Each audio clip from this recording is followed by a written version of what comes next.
truc fascinant et qu'on me demande depuis... en gros, depuis que la chaîne existe quasiment. Donc aujourd'hui, on parle enfin des trous noirs.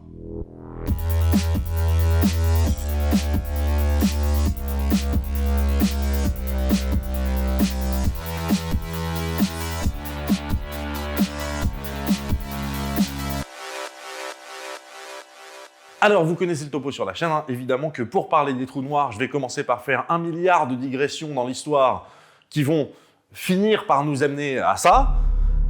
Mais c'est vrai, depuis que j'ai commencé à y penser, il y a plein d'autres chaînes qui sont apparues, des chaînes de vulgarisation, et parmi ces chaînes, il y en a déjà qui ont parlé des trous noirs. Je vous invite d'ailleurs à aller voir ces épisodes dont les liens sont dans la description, parce qu'ils sont bien. Mais pas maintenant, hein, attention. Maintenant, là, vous êtes chez moi. Non, parce que si vous partez maintenant alors que la vidéo vient de démarrer, le watch time va être pourri. Et après, les trous noirs, ça fait partie de ces quelques sujets dont pas mal de gens pensent en avoir une bonne compréhension, tout en étant en même temps conscients du fait qu'ils n'y comprennent pas grand-chose, ce qui est pas banal. Par ailleurs, les trous noirs font partie de ces rares machins qui ont été totalement imaginés, mathématiquement, avant d'être observés. Et ça, c'est fort. Du coup, remontons un petit peu dans l'histoire. Alors, pas trop loin, mais un peu plus quand même que ce que la plupart des gens imaginent. La plupart des gens considèrent que le trou noir est une notion qui est apparue avec la relativité générale, ce qui est mathématiquement assez correct. Mais le concept même de trou noir date de 150 ans plus tôt. Et on commence, une fois n'est pas coutume, avec un révérend, John Michell. Et vous noterez que j'ai dit Michel et pas Mitchell, parce qu'il n'y a pas de T dans son nom, même si, quand on le prononce à l'anglaise, on devrait dire Mitchell, donc je dirais peut-être aussi Mitchell. En tout cas, ce qu'il faut savoir, c'est qu'il ne faut pas le confondre avec John Mitchell avec un T. John Mitchell, qui s'écrivait d'abord John Michel, et que depuis d'autres écrivent John Mitchell. Et merde. John Mitchell est né en 1724 et c'est un physicien et astronome britannique. Mais pas que. Il est aussi géologue. Et personne n'est parfait. Et il a participé à pas mal de trucs. Beaucoup le considèrent comme le père de la sismologie. Il a fait de belles contributions au magnétisme. Il a inventé la balance de torsion qui va permettre à Cavendish d'estimer la masse de la Terre et à Coulomb d'établir la loi de Coulomb. Pas mal.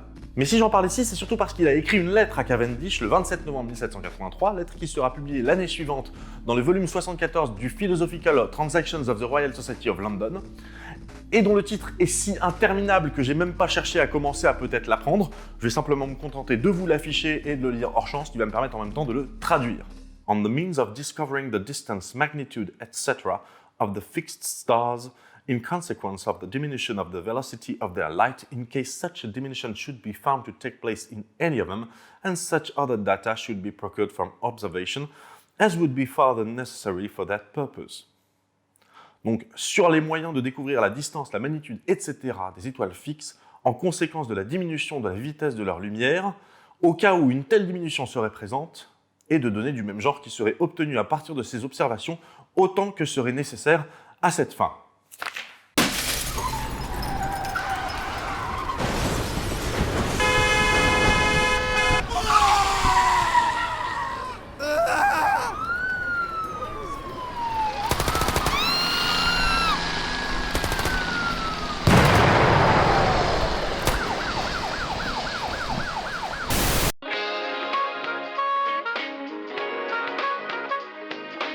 Bon, avant de rentrer dans ce qui est dit dans ce texte, il faut juste se rappeler d'abord de ce qu'on sait de la lumière à ce moment de l'histoire. En gros, pour Newton, la lumière est corpusculaire, et pour Huygens, on n'en a pas encore parlé de Huygens, si?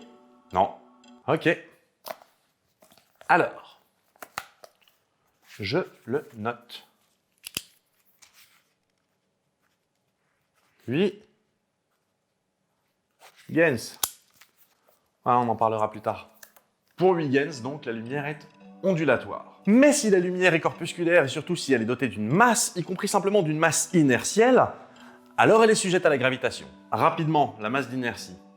Avant la notion d'équivalence entre masse et énergie, vous savez, E égale mc2, on considère, et c'est sans doute ce qu'on apprend encore aujourd'hui à l'école, on considère que la masse d'un machin, c'est la quantité de matière de ce machin. Mais il existe une autre notion de masse, la masse d'inertie, ou masse inertielle. L'idée de cette masse, vous l'avez compris, est liée à la notion d'inertie. On en a parlé à plusieurs reprises déjà, notamment dans la vidéo sur comment on ouvre une porte avec la quantité de mouvement. Un objet massif, lorsqu'il se déplace, nécessite d'autant plus d'énergie pour accélérer ou ralentir que sa masse est grande. Et bien quand on cherche à accélérer ou ralentir un objet qui n'a pas de masse, il faut de l'énergie, qui est comparable à l'énergie qu'il faudrait si l'objet avait une masse donnée. Et cette masse équivalente, on appelle ça la masse d'inertie. Alors, en le disant à voix haute, je me rends bien compte que ça fait un peu con. Mais ça fait uniquement un peu con parce qu'on connaît aujourd'hui le lien entre masse et énergie. Mais à l'époque où on ne connaissait pas ce lien entre masse et énergie, on faisait vraiment cette distinction. Ce qui nous ramène à notre histoire. Si la lumière est corpusculaire, et pour ce qu'on en sait de l'histoire à ce moment-là, soit elle a une masse, soit du fait qu'elle est en mouvement, elle a une masse d'inertie. Et donc dans tous les cas, elle est sujette à la gravitation. C'est l'hypothèse du gars Michel. Et dans ce papier, il imagine un astre, une étoile, une planète, peu importe, enfin bref, un objet qui serait tellement massif que sa vitesse de libération, la vitesse qu'il faut atteindre pour pouvoir se dégager de sa gravitation, serait plus grande que la vitesse de la lumière. Et il écrit: à supposer que la lumière soit attirée par la même force proportionnellement à sa masse d'inertie par d'autres corps, donc là c'est l'hypothèse dont je parlais, toute lumière émise par un tel corps ne pourrait qu'y retourner du fait de sa propre gravité. Et il ajoute un peu plus loin, et ça vous le gardez dans un coin de votre tête pour l'instant, parce que sortir un truc pareil à cette époque, c'est tellement la classe que ça met la honte à Georges Abitbol. Cependant, si des corps visibles orbitaient autour d'eux, autour de ces objets massifs donc, nous pourrions peut-être, à partir de leur mouvement, déduire la présence d'un corps central avec un certain niveau de probabilité. Alors j'y reviendrai, mais putain c'est la classe quoi. Ah, monde de merde. D'autant que le gars lance ça quasiment entre parenthèses. C'est-à-dire c'est comme si Galilée avait écrit au dos d'un de ses papiers E égale MC2 et avait mis entre parenthèses à côté LOL trivial. L'article en lui-même ne fait pas plus de bruit que ça. Et à mon plus grand étonnement, ce n'est a priori pas dû au fait que le gars était géologue. Et c'est 12 ans après sa publication en 1796 que le sujet revient sur le tapis, mais cette fois-ci présenté par un gars qui en impose un peu plus auprès de ses pairs, le marquis Pierre Simon de Laplace. Laplace dont on a déjà parlé, qui va tellement dire exactement la même chose que Mitchell, qu'on se dit que bon, il a lu le papier, même s'il ne le cite absolument jamais. Un astre lumineux de la même densité que la Terre et dont le diamètre serait 250 fois plus grand que le Soleil ne permettrait, en vertu de son attraction, à aucun de ses rayons de parvenir jusqu'à nous. Il est dès lors possible que les plus grands corps lumineux de l'univers puissent, par cette cause, être invisibles. Bref, Laplace présente son travail devant l'Académie des sciences, tout le monde trouve ça classe et un peu cool, mais globalement, tout le monde pense que c'est juste un résultat mathématique joli. Voilà. Donc mathématiquement, c'est classe, d'un point de vue physique réel, OSEF. En plus, l'expérience des deux fentes de Young est telle qu'on va progressivement abandonner l'idée d'une lumière corpusculaire, en tout cas jusqu'en 1905, quand Einstein va unlock son Nobel en expliquant le seuil de l'effet photoélectrique, et dans la 3e édition de son exposition du système du monde, Laplace vire la phrase et met rien à la place.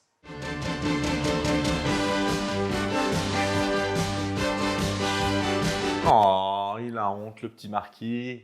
Oh, c'est dommage quand même, vu qu'il avait raison. Donc, je résume, mis à part d'un point de vue simplement de la curiosité mathématique, l'idée d'un astre tellement gros qu'il en est invisible, c'est une idée qui disparaît jusqu'à la relativité générale. Et je rappelle qu'on en a déjà parlé de la relativité générale, le lien est dans la description, vous pouvez cliquer ici si ça s'affiche, voilà, enfin tout ça vous savez.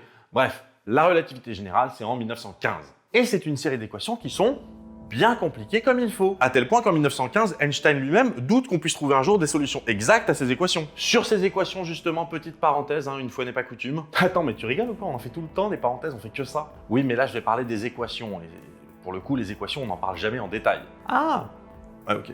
Les équations de la relativité générale, ça ressemble à ça. Et là, vous allez me dire, il en manque. Puisque là, manifestement, il n'y en a qu'une. Et en plus, quand on la voit comme ça, on a vite fait de se dire que c'est super simple comme équation. Oui, ça, c'est l'élégance mathématique. En réalité, derrière cette équation se cachent 6 équations différentielles non linéaires indépendantes. Voilà, voilà, s'il y a des gens à qui ça parle, moi, j'ai pas le début de la moindre idée de ce que ça veut dire. Sauf que je sais, parce qu'on me l'a dit, que c'est la non-linéarité de ces équations qui les rend super difficiles à résoudre. Donc, on a 6 équations sa mère difficiles à résoudre, Einstein se dit que, putain, c'est chaud, sauf qu'il y a des mathématiciens et physiciens qui s'y collent. Sachant que, voilà, ok, c'est pas flagrant quand on sait pas ce que ça raconte, mais en gros, on peut faire des hypothèses, et ces hypothèses peuvent simplifier le truc. Par exemple, on peut tenter de résoudre ces équations dans un univers plat et parfaitement vide, ce qui du coup simplifie plein de trucs. Et dans ce cas particulier, du coup, ça peut quand même donner naissance à plein de modèles différents d'univers. L'espace de Sitter, l'espace anti de Sitter, l'espace Schwarzschild de Sitter, l'espace Kerr de Sitter. Et donc ça, c'est uniquement pour l'hypothèse d'un univers qui serait complètement vide de masse, mais dont l'espace-temps serait quand même affecté par l'énergie sombre. Et non, mais il y a déjà l'énergie sombre là. Est-ce qu'on veut dire quand on dit qu'il y a quelque chose dans le vide, ça y est ou pas?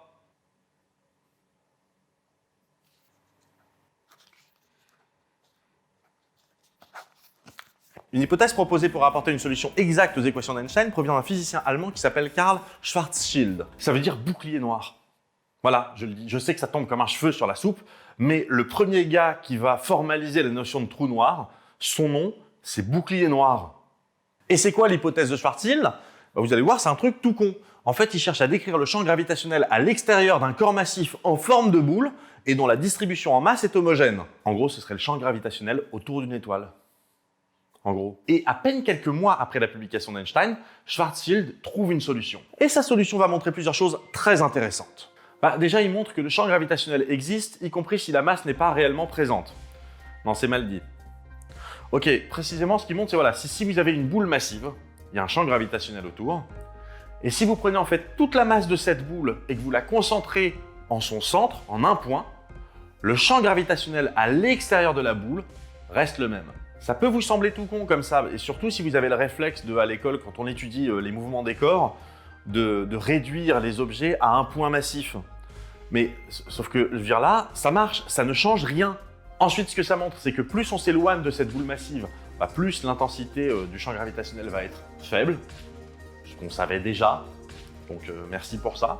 Mais ça implique également dans sa solution que, au centre de ce champ gravitationnel, l'intensité est infinie.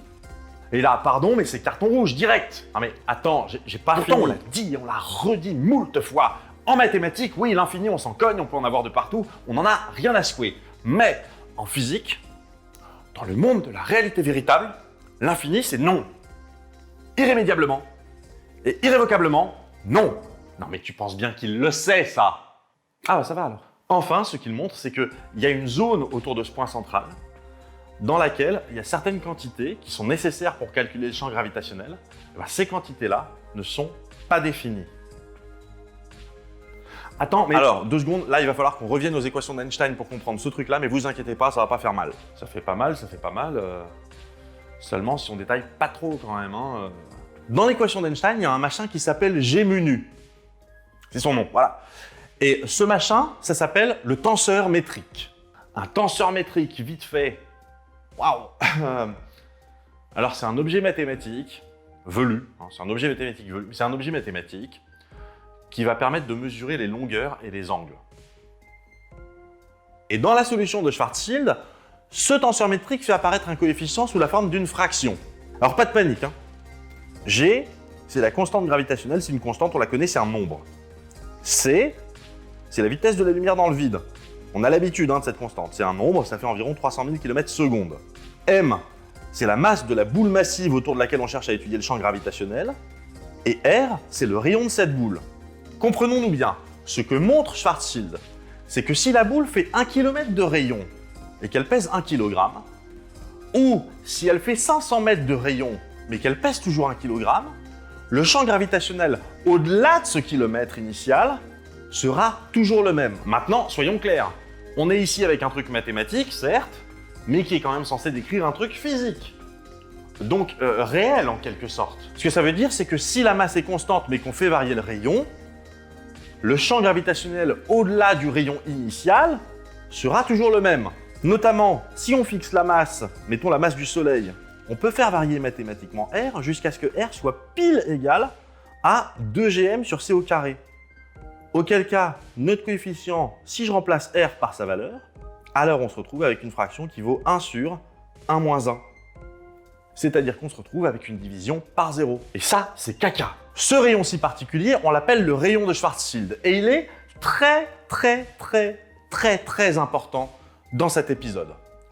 Mais juste pas pour l'instant. Non, parce qu'effectivement, Schwarzschild, comme Einstein d'ailleurs, regarde ce résultat, se disent « Ouh là là, c'est rigolo, on désopile », mais considèrent que ce résultat n'est que mathématique, qu'il est purement mathématique, qu'il n'a pas de réalité physique. En 1921, 2 physiciens vont tout à fait indépendamment l'un de l'autre donner une interprétation physique de la zone sous ce rayon. Il s'agit du français Paul Painlevé. Quoi? Non, rien, je pensais que tu ferais une blague. Français Paul Painlevé, donc. Et du suédois Alvar Gullstrand. Et pour eux, cette zone, c'est une zone qu'il est absolument impossible de quitter une fois qu'on y est entré. Ah, et pour se faire un ordre d'idée, on parlait tout à l'heure du Soleil, pour la masse du Soleil, ce rayon fait 2954 mètres.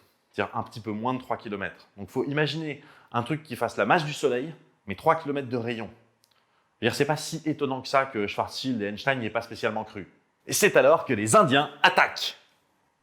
Quoi? Non, mais là c'est raciste en plus. Et pourquoi les Indiens? Non, mais c'était pour faire la phrase comme dans les westerns.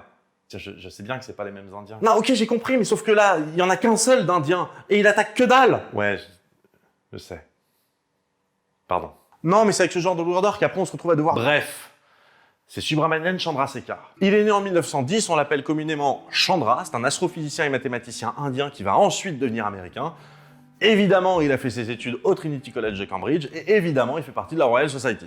Oui, parce qu'à l'époque, les Indes sont britanniques. Le cœur de ses travaux porte sur l'évolution des étoiles, et du coup, maintenant, il n'est vraiment pas inutile de parler un petit peu de la fin de vie des étoiles. Tiens, d'ailleurs, je le note, celui-là, nucléosynthèse stellaire. Sense of Wonder a fait une vidéo là-dessus, elle est vachement bien. Je vous mets le lien dans la description. Mais je pense quand même qu'il y a moyen qu'on puisse en faire une vidéo pas trop longue. Genre un quickie de 50 minutes. Non, fais pas ça.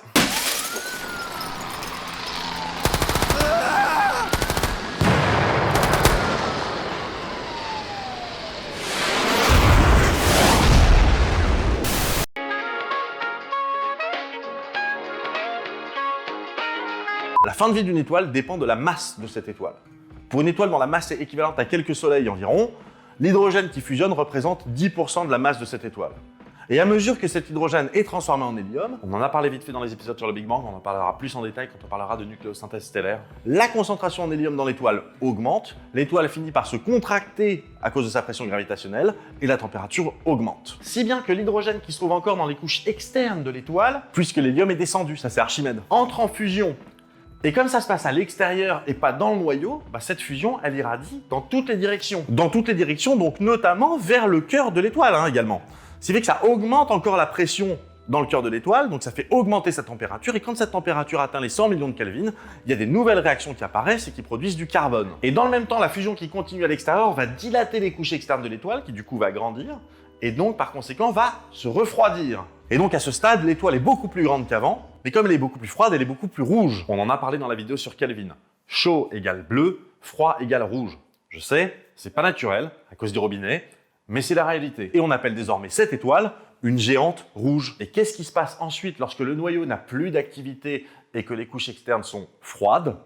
Pendant un temps, pas grand-chose, mais à force de refroidir, les couches externes finissent par n'être plus rien d'autre qu'un énorme nuage de gaz et de poussière qui va lentement être expulsé de l'étoile désormais décédée. Plus de fusion dans son noyau égale morte. C'est un vent stellaire qui s'éloigne à une vitesse d'à peu près 10 km/s. Alors pour nous, ça peut nous sembler énorme comme vitesse, mais à l'échelle de l'espace, c'est que dalle. Pour donner un ordre de grandeur, la sonde Voyager dérive actuellement à 17 km/s, soit quasiment 2 fois plus vite. Et ce nuage va pouvoir aller essaimer l'univers avec des éléments un peu plus lourds que l'hydrogène, mais surtout en se dissipant, il va laisser apparaître le cœur de l'étoile. Ce nuage en question, c'est ce qu'on appelle assez improprement, je trouve, une nébuleuse planétaire. Et je dis assez improprement parce que ça n'a rien de planétaire. Donc le noyau, il est petit, il est dense et il contient tous les éléments de la fusion qui n'ont pas été éjectés par l'étoile. Et alors pour donner un ordre de grandeur, le Soleil aujourd'hui, il est à peu près 109 fois plus grand que la Terre. Mais quand il se sera transformé en géante rouge et quand il aura perdu ses couches externes, son noyau fera à peu près la taille de la Terre. Ce noyau, donc, il est super dense, super chaud, fortement ionisé. Les atomes qui les composent voient leurs électrons s'y promener quasi librement. Et il va commencer, à son tour, à refroidir. Et du fait que le noyau est petit mais très chaud, on lui a donné le nom de naine blanche. Et il va ensuite refroidir naturellement, c'est-à-dire en rayonnant tous azimuts. D'ailleurs, son rayonnement suit une loi de rayonnement de corps noir. Ça aussi, on en a déjà parlé. CF l'épisode sur la catastrophe ultraviolette, le lien dans la description. Et il va refroidir jusqu'à atteindre un équilibre thermique avec son environnement extérieur, c'est-à-dire avec l'espace, c'est-à-dire quelques degrés au-dessus du zéro absolu. Voilà, donc là, on n'a parlé que d'un seul type d'étoile. On n'a absolument pas fait le tour de toutes les fins possibles à une étoile. Non, en effet, mais ça, c'est parce que j'ai pas fini. Non, mais je voudrais juste qu'on en revienne à Chandra. Mais on y revient à Chandra! On y revient.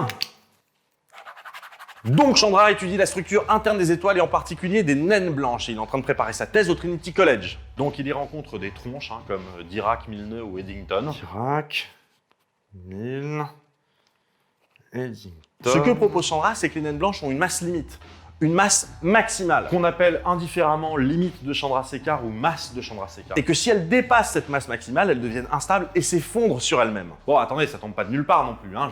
Il prend en compte dans ses calculs les relativités restreintes et générales. Hein. Et il présente son idée devant la Royal Astronomical Society le 11 janvier 1935, et une fois qu'il a terminé, le président de la Royal Astronomical Society se tourne vers Arthur Eddington, qui est donné à l'époque comme le meilleur astrophysicien au monde, pour lui demander ce qu'il en pense, pour lui demander de commenter la chose comme ça, à l'arrache, en full impro. Et donc Eddington se lève et dit « Je pense qu'il doit exister quelque part une loi de la nature qui interdit à une étoile de se comporter de façon si absurde. »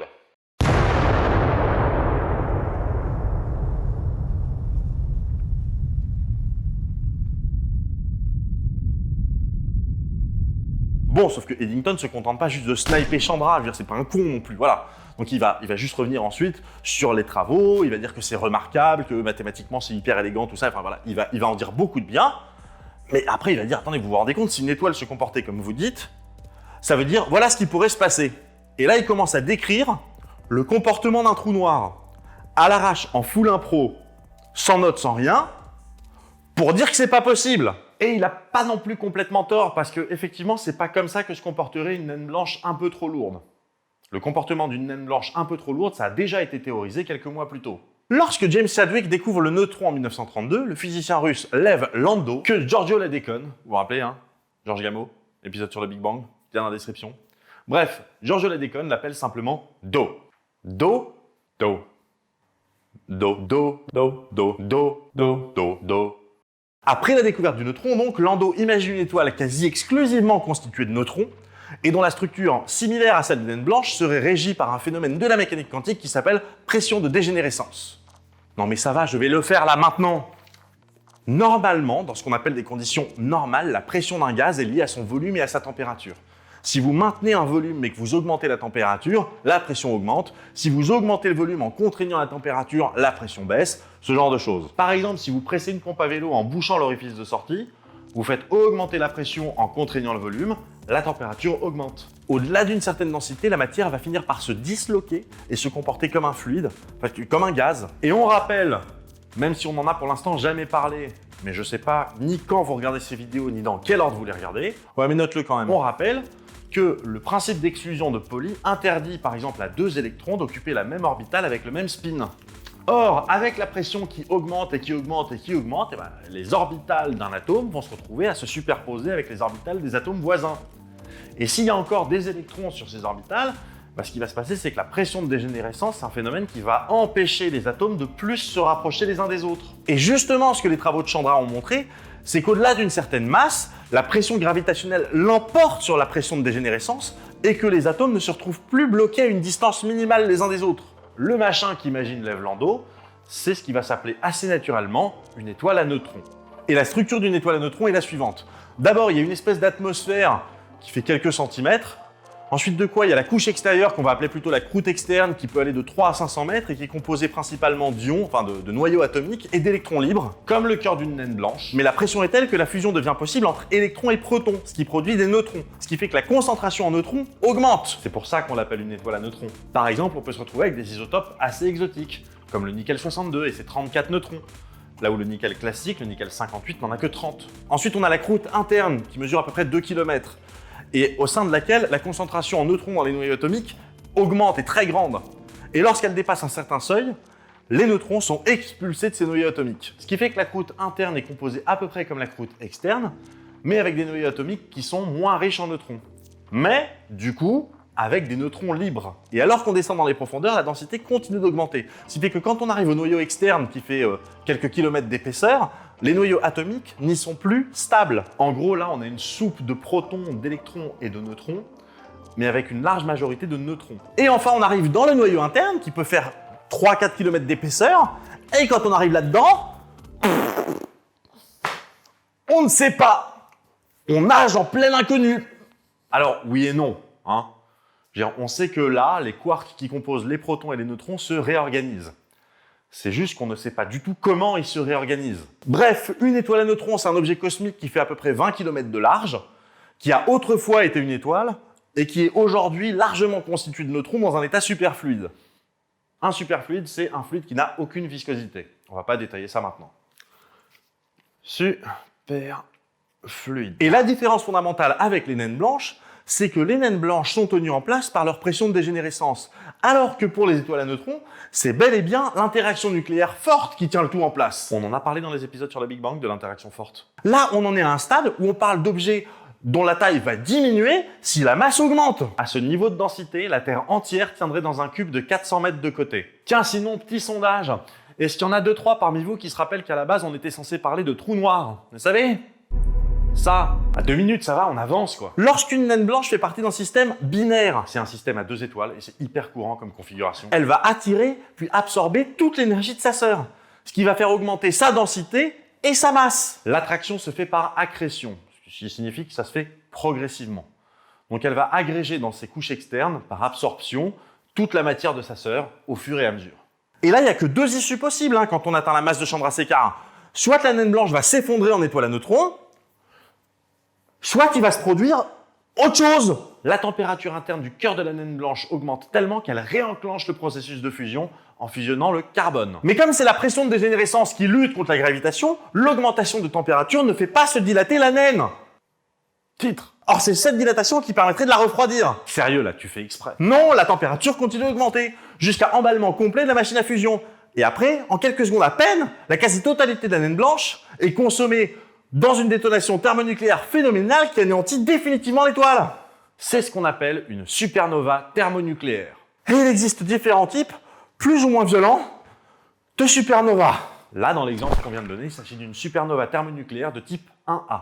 Mais dans le cas d'une étoile à neutrons, qu'elle soit provoquée par accrétion, comme dans le premier cas qu'on vient d'évoquer, ou non, c'est la masse de l'étoile qui va permettre de prédire son avenir parmi 2 avenirs possibles. Si la masse de l'étoile originelle est inférieure à, en gros, 40 soleils. Les éléments au cœur de l'étoile fusionnent jusqu'à donner du fer. Puis, le cœur de fer atteint la limite de Chandrasekhar et s'effondre sur lui-même. Et l'étoile devient une étoile à neutrons. Partant de là, la matière neutronique va continuer de se condenser au cœur de l'étoile jusqu'à ce que la densité au cœur de l'étoile soit équivalente à la densité d'un noyau d'atomes. À partir de là, il n'y a plus aucune augmentation de densité qui est possible. Et la matière qui continue de s'effondrer de l'extérieur de l'étoile vers le cœur vient directement frapper celui-ci. Et c'est que la matière rebondit littéralement contre le cœur, ce qui provoque une onde de choc qui se propage, grosso modo, à 25% de la vitesse de la lumière. Cette onde de choc se propage vers l'extérieur, évidemment, en expulsant absolument tout ce qu'elle croise sur son passage, provoquant ce qu'on appelle une explosion de supernova à effondrement de cœur. Et une fois l'explosion terminée, il reste un noyau de matière dégénéré. La luminosité produite par cette explosion est environ 10 milliards de fois plus grande que la luminosité du Soleil. Elle est équivalente à la luminosité d'une galaxie entière. Et qu'est-ce qui se passe ensuite? Eh bien, si l'étoile originelle avait une masse qui était inférieure à 20 fois la masse du Soleil, ça se finit en étoile à neutrons. Mais si c'est plus, tout en faisant originellement moins de 40 fois la masse du Soleil, eh ben vraisemblablement, ça donnera plutôt un trou noir. Voilà, donc ça, c'était pour le cas où l'étoile d'origine n'était pas trop lourde. Dans le cas où elle faisait moins de 40 fois la masse du Soleil. Mais si elle faisait plus de 40 fois la masse du Soleil, là, l'étoile deviendra un trou noir et il faut bien comprendre que le truc est tellement violent que l'étoile a même pas la possibilité d'exploser en supernova. Bon bah ça y est, on y est. Ouais bah c'est pas dommage, hein. On va enfin pouvoir dire ce que c'est qu'un trou noir. Oui, dans le prochain épisode. Mais merde à la fin. Attends mais gueule pas. Si, ça fait chier là, on se hype de fou, on parle de Voilà, trucs. donc Et au moment d'y aller, n'oubliez pas de lâcher un pouce bleu sur la vidéo, c'est merde. important, et puis de mettre un petit commentaire qui va bien. De vous faire partager la vidéo, surtout c'est important. Nul. Pensez aussi à vous abonner si vous n'êtes pas encore abonné. Vraiment n'importe quoi, vous êtes sûr de rien louper. Voilà, c'est sans rancune. Voilà, je vous assure que la prochaine vidéo arrive très vite. Je veux pas aussi faire des teasers de 3 secondes avant des bandes annonces de 2 minutes avec des cliffhangers de merde. Ça suffit quoi, ça va bien. Ça arrive.